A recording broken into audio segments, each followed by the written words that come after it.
Long term में एक systematic तरीके से वेल्थ जनरेट करने के लिए एसआईपी सबसे बेस्ट माना जा सकता है। म्यूचुअल फंड्स में आपको कंपाउंडिंग का एक बहुत ही बढ़िया बेनिफिट देखने को मिल जाता है। फॉर एग्जांपल यदि हम समझे कि यदि हम 5,000 रुपये की मंथली एसआईपी स्टार्ट करते हैं जिसे कि हम हर साल 10% से बढ़ाएंगे, और हम यहाँ पर ये एज्यूम कर लेते हैं कि हमें 14% के एवरेज रिटर्न्स मिल जाएंगे।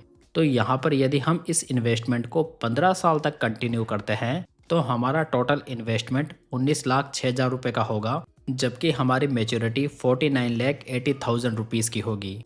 वहीं पर यदि हम इस इन्वेस्टमेंट को 5 साल और कंटिन्यू करते हैं यानी कि 20 साल तक, तो हमारा टोटल इन्वेस्टमेंट 34,36,000 रुपये का होगा। वहीं पर हमारी मेच्योरिटी वैल्यू 1,18,00,000 रुपये हो जाएगी। तो दोस्तों हम यहाँ पर देख सकते हैं कि हमें स्टार्टिंग के 50 लाख रुपए बनाने के लिए 15 साल का समय लग गया था, लेकिन अगले 5 साल में हमने लगभग 68 लाख रुपए बना लिए हैं। और ये जो सब हुआ है वो पावर ऑफ कंपाउंडिंग की वजह से हुआ है, जो कि समय के साथ में और ज़्यादा फास्ट हो जाता है। खैर दोस्तों, आज हमारे वीडियो का टॉपिक कुछ और है, जिसमें कि हम मिड कैप, स्मॉल कैप और फ्लेक्सी कैप इन तीनों कैटेगरीज के दो दो बेस्ट फंड्स की बात करने वाले हैं, जो कि प्रेजेंट टाइम में इन्वेस्टमेंट के लिए काफ़ी अच्छे विकल्प माने जा सकते हैं। दोस्तों वीडियो की शुरुआत करने से पहले आपसे एक छोटी सी रिक्वेस्ट है कि यदि आपने अभी तक इस चैनल को सब्सक्राइब नहीं किया है तो इस चैनल को सब्सक्राइब जरूर कर लें। तो चलिए दोस्तों, सबसे पहले बात करते हैं मिड कैप कैटेगरी की। इस कैटेगरी के फंड्स में मिड कैप इंडेक्स के 150 स्टॉक्स में से स्टॉक सेलेक्ट किए जाते हैं। वैसे देखा जाए तो 150 कंपनीज का छोटा पूल होने के बावजूद भी इस कैटेगरी के कई फंड्स ने शानदार रिटर्न्स बनाकर दिए हैं। यहाँ तक कि मिड कैप इंडेक्स के रिटर्न्स भी आउटस्टैंडिंग रहे हैं। इस कैटेगरी के पहले फंड की बात करें तो यह है Nippon India growth mid cap fund. ये फंड निप्पॉन इंडिया का एक शानदार मिड कैप फंड है, जो कि कंसिस्टेंट बेसिस पर बेंचमार्क और कैटेगरी एवरेज के रिटर्न्स को बीट करके दे रहा है। इस फंड का बेंचमार्क हम देखें तो ये निफ्टी मिड कैप 150 टीआरआई है। फंड का लेटेस्ट एयूएम 39,329 करोड़ रुपीज़ है और इसके डाइट प्लान का एक्सपेंस रेशियो 0.75% है। निप्पॉन इंडिया के इस फंड को 2023 से मिस्टर रूपेश पटेल मैनेज कर रहे हैं। यदि इस फंड के 10 साल के रोलिंग रिटर्न्स पर नज़र डालें तो यहाँ पर 15 से 20% के रिटर्न्स 10 सालों के पीरियड में 100% टाइम्स आए हैं। साथ ही यहाँ पर 10 सालों के लिए मिनिमम और मैक्सिमम रिटर्न्स भी काफ़ी अच्छे नज़र आ रहे हैं। यदि फंड के ट्रेलिंग रिटर्न्स पर नज़र डालें तो ये लास्ट 10 ईयर्स में 18.80% है, लास्ट 5 ईयर्स में 30.16% है, लास्ट 3 ईयर्स में ये 25.77% है और लास्ट 1 ईयर में ये 0.94% है। तो ओवरऑल यदि देखा जाए तो 10 सालों के पीरियड में मोर देन 18% के रिटर्न्स काफ़ी बढ़िया माने जा सकते हैं। इस फंड के पोर्टफोलियो में आपको टोटल 94 स्टॉक्स देखने को मिलेंगे, जिसमें कि मिड कैप कंपनीज में 65.96% इन्वेस्टेड है। आप यहां पर इस फंड का एसेट एलोकेशन भी देख सकते हैं। दोस्तों यदि आप भी म्यूचुअल फंड्स में इन्वेस्ट करने के लिए एक बढ़िया प्लेटफॉर्म फाइंड कर रहे हैं तो आप रूपीजी प्लेटफॉर्म को देख सकते हैं, जो कि प्रेजेंट टाइम में म्यूचुअल फंड में इन्वेस्ट करने के लिए बहुत ही बढ़िया ऑप्शन माना जाता है। रूपीजी प्लेटफॉर्म पर देखें तो यहाँ पर लाखों इन्वेस्टर्स 20 साल से भी ज़्यादा समय से इन्वेस्ट कर रहे हैं, जिससे कि वो बेटर इन्वेस्टमेंट डिसीजन ले पा रहे हैं।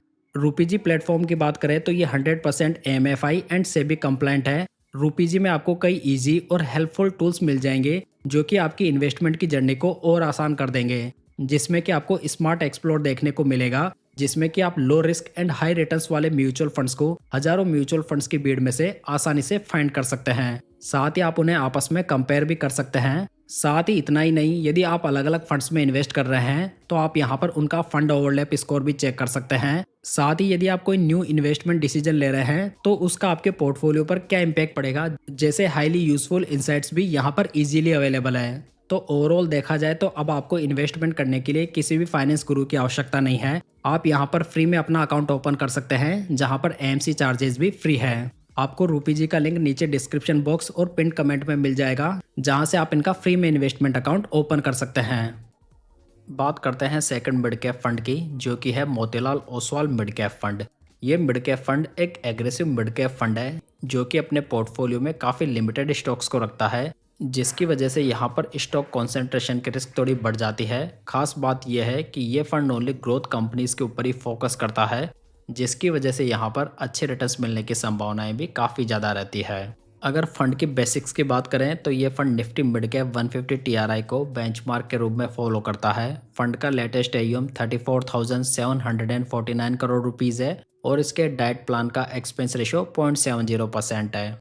मोतीलाल ओसवाल के इस मिड कैप फंड को 2018 से मिस्टर निकेश शाह, 2022 से मिस्टर राकेश सेठी और 2024 से मिस्टर अजय खंडेलवाल मैनेज कर रहे हैं। यदि फंड के 10 ईयर्स के रोलिंग रिटर्न्स पर नज़र डालें तो ये 15 से 20% के रिटर्न्स 10 सालों के पीरियड में 92.51% टाइम्स आए हैं, जो कि काफ़ी बढ़िया माने जा सकते हैं।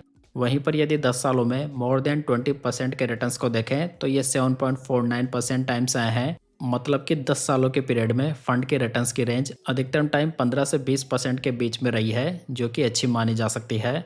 साथ ही यहाँ पर फंड ने 10 ईयर्स के एवरेज टाइम में मोर देन 16% के रिटर्न्स तो बनाकर दिए ही हैं, जो कि अच्छे रिटर्न्स माने जा सकते हैं। यदि फंड के ट्रेलिंग रिटर्न्स को देखें तो ये लास्ट 10 ईयर्स में 19.06% है, लास्ट 5 ईयर्स में 34.74% है, लास्ट 3 ईयर्स में ये 27.30% है और लास्ट 1 ईयर में ये नेगेटिव में 2.50% है। Motilal Oswal mid cap fund के पोर्टफोलियो में आपको ओनली 17 स्टॉक्स ही देखने को मिलेंगे। मतलब कि पोर्टफोलियो काफ़ी ज़्यादा कॉन्सेंट्रेटेड है, जहां पर आपको मिड कैप कंपनीज में 73.23% का इन्वेस्टमेंट दिखाई देगा। आप यहां पर इस फंड का एसेट एलोकेशन देख सकते हैं। दोस्तों, यदि Nippon India growth mid cap fund और Motilal Oswal mid cap fund दोनों का फंड ओवरलैप स्कोर चेक करें तो ये ओनली 15% है, यानी कि ये काफ़ी बढ़िया स्कोर है। चलिए अब बात करते हैं स्मॉल कैप कैटेगरी की। इस कैटेगरी का most of investment small size वाली कंपनीज में होता है। इसी वजह से यहाँ पर हाई रिस्क के साथ में हाई ग्रोथ की पॉसिबिलिटीज़ भी होती है। इस कैटेगरी का पहला फंड है Invesco India small cap fund. ये स्मॉल कैप फंड एक स्टेबल फंड है जो कि 2018 में लॉन्च हुआ है। साथ ही ये फंड कैटेगरी एवरेज से एक लो वोलेटाइल नेचर का फंड भी है। यदि फंड का बेंचमार्क देखें तो ये BSE 250 स्मॉल कैप TRI है। फंड का लेटेस्ट एयूएम 8,055 करोड़ रुपीज़ है और इसके डाइट प्लान का एक्सपेंस रेशो 0.40% है। इस स्कीम को 2018 से मिस्टर ताहिर बादशाह और 2023 से मिस्टर आदित्य खेमानी मैनेज कर रहे हैं। अगर फंड के लास्ट 5 ईयर्स के रिटर्न्स को देखें तो ये 32.14% है, लास्ट 3 ईयर्स में ये 26.55% है और लास्ट 1 ईयर में ये 0.99% है। Invesco India small cap fund के पोर्टफोलियो में आपको टोटल 68 स्टॉक्स देखने को मिलेंगे, जिसमें कि स्मॉल कैप कंपनीज में 66.13% इन्वेस्टेड है, जिसका एसेट एलोकेशन इस प्रकार है। चलिए दोस्तों, हम बात करते हैं नंबर 2 स्मॉल कैप फंड की, जो कि है HDFC स्मॉल कैप फंड। ये small cap fund last 10 year से एक शानदार फंड रहा है। इस फंड की खासियत यह है कि ये फंड एक स्टेबल स्ट्रेटेजी को फॉलो करता है, जिसमें कि आपको क्वांट स्मॉल कैप फंड जैसे फंड की तुलना में कम वॉलेटिलिटी देखने को मिलेगी। इस फंड का बेंचमार्क इंडेक्स देखें तो ये BSE 250 स्मॉल कैप TRI है और AUM इसका देखें तो ये 36,828 करोड़ रुपीज़ है और इसके डाइट प्लान का एक्सपेंस रेशो 0.68% है। इस स्कीम को 2014 से मिस्टर चिराग सेतलवत मैनेज कर रहे हैं। यदि फंड के लास्ट 10 ईयर्स के रोलिंग रिटर्न्स पर नजर डालें तो ये 15 से 20% के 10 ईयर्स में 84.90% टाइम्स आए हैं और मोर देन 20% के 10 सालों के पीरियड में 15.10% टाइम्स आए हैं। ओवरऑल यहाँ पर रिटर्न्स में काफ़ी अच्छी कंसिस्टेंसी है। यदि फंड के ट्रेलिंग रिटर्न्स को देखें तो ये लास्ट 10 ईयर्स में 19.76% है, लास्ट 5 ईयर्स में ये 31.05% है, लास्ट 3 ईयर्स में ये 23.67% है और लास्ट 1 ईयर में 1.71% है। HDFC स्मॉल कैप फंड के पोर्टफोलियो में आपको टोटल 82 स्टॉक्स देखने को मिलेंगे, जिसमें कि 77.57% स्मॉल कैप कंपनीज में इन्वेस्टेड है और यहाँ पर आप इसका एसेट एलोकेशन भी देख सकते हैं। अगर बात करें Invesco India small cap fund और HDFC स्मॉल कैप फंड के ओवरलैप स्कोर की, तो यहाँ पर ये ओनली 12% निकल कर आ रहा है। चलिए दोस्तों, बात करते हैं फ्लेक्सी कैप कैटेगरी की। इस कैटेगरी के फंड मैनेजर किसी भी मार्केट कैप की कंपनीज में अपनी पसंद के अनुसार इन्वेस्ट करने को आज़ाद होता है। मतलब ये कहा जा सकता है कि फ्लेक्सी कैप कैटेगरी में एसेट एलोकेशन को लेकर कोई भी रिस्ट्रिक्शन नहीं होती, जिसकी वजह से यहाँ पर बेटर अपॉर्चुनिटीज़ हमेशा अवेलेबल होती है। इस कैटेगरी का मैंने पहला फंड जो लिया है वो है ICICI prudential flexi cap fund. ये फंड ओनली 4 साल पुराना ही फंड है और फंड का AUM भी बाकी फंड्स के मुकाबले कम है, तो यहाँ पर एसेट एलोकेशन की तो हाल फिलहाल कोई भी समस्या नहीं है। खास बात यह है कि ये फंड एक रेपुटेड फंड हाउस का म्यूचुअल फंड है, जिसमें कि आपको बहुत ही अच्छी स्टेबिलिटी भी देखने को मिल जाती है। ये फंड बेंचमार्क के रूप में BSE 500 TRI को फॉलो करता है। यदि फंड का लेटेस्ट AUM देखें तो ये 18,868 करोड़ रुपीज़ है और इसके डाइट प्लान का एक्सपेंस रेशियो 0.77% है। इस स्कीम को 2021 से मिस्टर रजत चांदक मैनेज कर रहे हैं।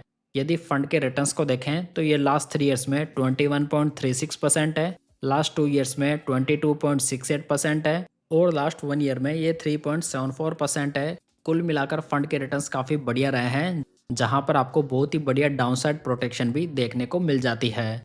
ICICI के इस फंड में आपको टोटल 69 स्टॉक्स देखने को मिलेंगे, जिसमें लार्ज कैप कंपनीज में 62.83%, मिड कैप कंपनीज में 7.18% और स्मॉल कैप कंपनीज में 26.14% इन्वेस्टेड है। आप इस फंड का एसेट एलोकेशन यहाँ पर देख सकते हैं। बात करते हैं नंबर 2 फ्लेक्सी कैप फंड की, जो कि है HDFC फ्लेक्सी कैप फंड।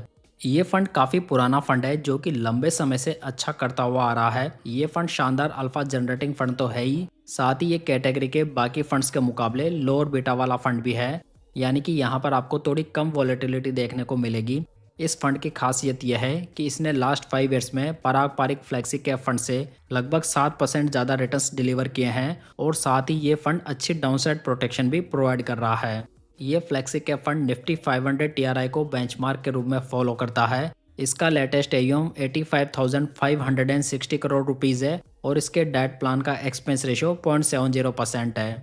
इस फ्लेक्सी कैप फंड को 2022 से मिस रोसी जैन मैनेज कर रही है। अगर फंड के 10 ईयर्स के रोलिंग रिटर्न्स पे नज़र डालें तो ये 15 से 20% के रिटर्न्स 10 सालों के पीरियड में 81.25% टाइम्स आए हैं और 12 से लेकर 15% के रिटर्न्स 10 सालों के पीरियड में 18.75% टाइम्स आए हैं।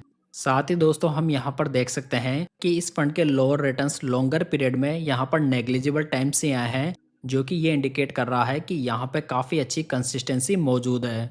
अगर फंड के हिस्टोरिकल रिटर्न्स को देखें तो ये लास्ट 10 ईयर्स में 16.99% है, लास्ट 5 ईयर्स में 29.60% है, लास्ट 3 ईयर्स में ये 24.53% है और लास्ट 1 ईयर में 7.73% है। HDFC फ्लेक्सी कैप फंड के पोर्टफोलियो में आपको टोटल 50 स्टॉक्स देखने को मिलेंगे, जिसमें कि लार्ज कैप कंपनीज में 74.38% इन्वेस्टेड है, मिड कैप कंपनीज में 3.71% है और स्मॉल कैप कंपनीज में 9.89% इन्वेस्टेड है। आप इसका एसेट एलोकेशन यहाँ पर देख सकते हैं। साथ ही यदि ICICI prudential flexi cap fund और HDFC फ्लेक्सी कैप फंड का फंड ओवरलैप स्कोर चेक करें तो यहाँ पर ये 32% निकल कर आता है। तो दोस्तों ये थे हमारे मिड कैप, स्मॉल कैप और फ्लेक्सी कैप फंड के टॉप 2 फंड्स। और यदि आप रूपी जी के साथ में अपना इन्वेस्टमेंट अकाउंट ओपन करना चाहते हैं तो लिंक आपको डिस्क्रिप्शन बॉक्स और पिन कमेंट में मिल जाएगा। तो चलिए फिर मिलते हैं किसी नई जानकारी के साथ।